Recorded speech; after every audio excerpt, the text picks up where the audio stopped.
Good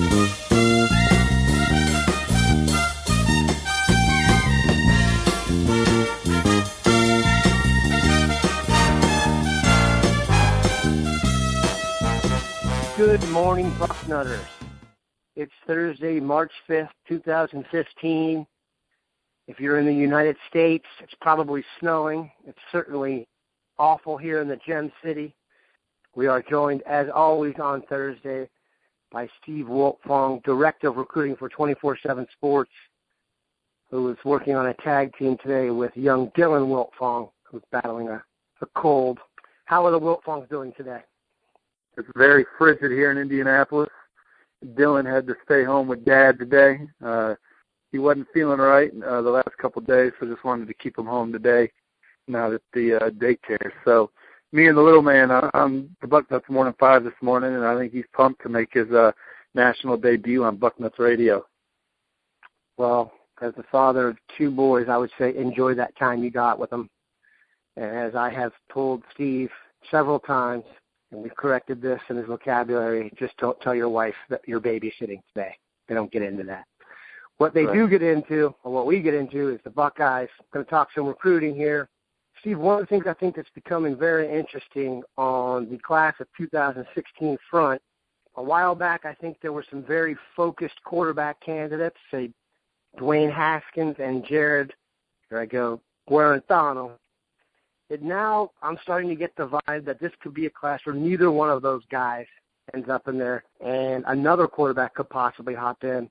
Bill Kurlick has a story today about the Buckeyes talking to a Florida quarterback named Urban Barrett. Where do you see class of two, kind of the up-to-date class of 2016 quarterback recruiting for the Buckeyes?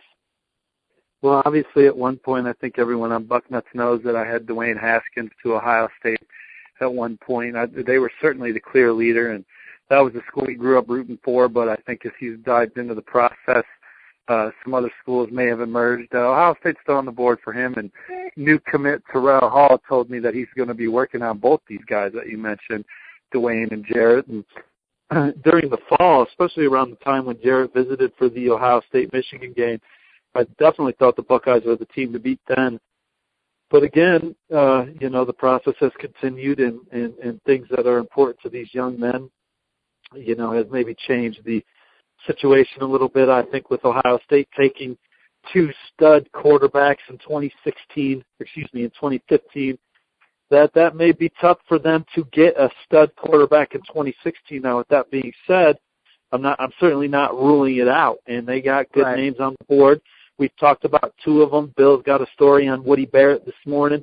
He's another guy that's interested in Ohio State. And the funny thing is that this time last year, I don't even think we were talking about Joe Burrow as a guy. So guys are still going to emerge for Ohio State. Guys that maybe are three-star recruits right now are guys that when they get a chance to get out there this summer and show what they can do at Elite 11s and the opening, and then go out and play a strong senior season. We don't know who Ohio State's going to get right now, but there's certainly time for more guys to emerge that we're not talking about right now. Steve, I had a chance to witness this up close.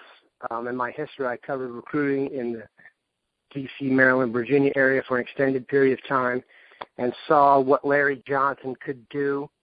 He had a year there where he came in and literally took every single big-time player in the D.C. area. It was a while back. It was Evan Royster's senior year. But you wrote a story earlier this week on Bucknuts. I'd love to hear you expand on just about how Larry Johnson, I'm not going to say he's altered their recruiting approach to the defensive line, but just what he means to the whole process.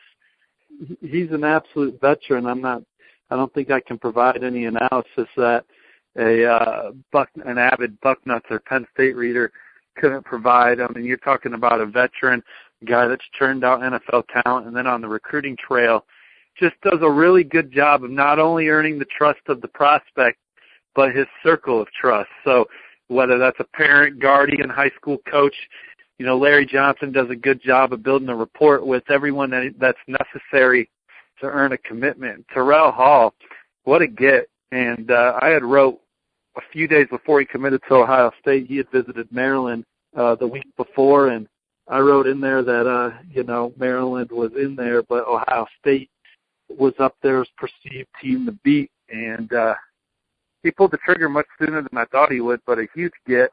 Terrell Hall was number 1 on the board for several schools as a defensive end.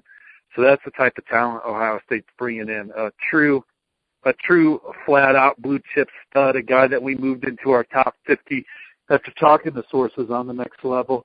And you're talking about a guy that's put on 20 pounds since the fall. So he just looks terrific, and it's an outstanding get with what Ohio State brought in 2015 and what they're going to bring in 2016, because I think we all know Nick Bosa's coming. Yeah, I think Dylan even knows. You could hear that. He was upset with you for not mentioning Nick Bosa. We do not do a BM5 without mentioning Nick Bosa, and I'm glad Dylan reminded you of that.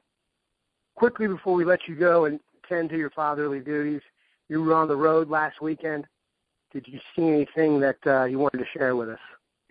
Wasn't much Ohio State talk out there in Vegas. A lot more West Coast kids, and obviously Ohio State does recruit a little bit out west, but not much going on out there. Most of Ohio State's targets were not at the Pylon Vegas deal, but I think when you look at what Ohio State's doing, they got a chance to push for a top 3 class this year, and then they're number 1 in 2017 right now. So very exciting. They're going to be fantastic this year. So at this point, this is just a rah-rah Bucknuts Morning 5, because Ohio State's got it rolling on the field and on the recruiting trail. Steve, I think I can speak for all Bucknutters when I say rah-rah Morning 5s are the best kind. Take care of Dylan. Have a great day and stay warm. We appreciate it. Have a good one.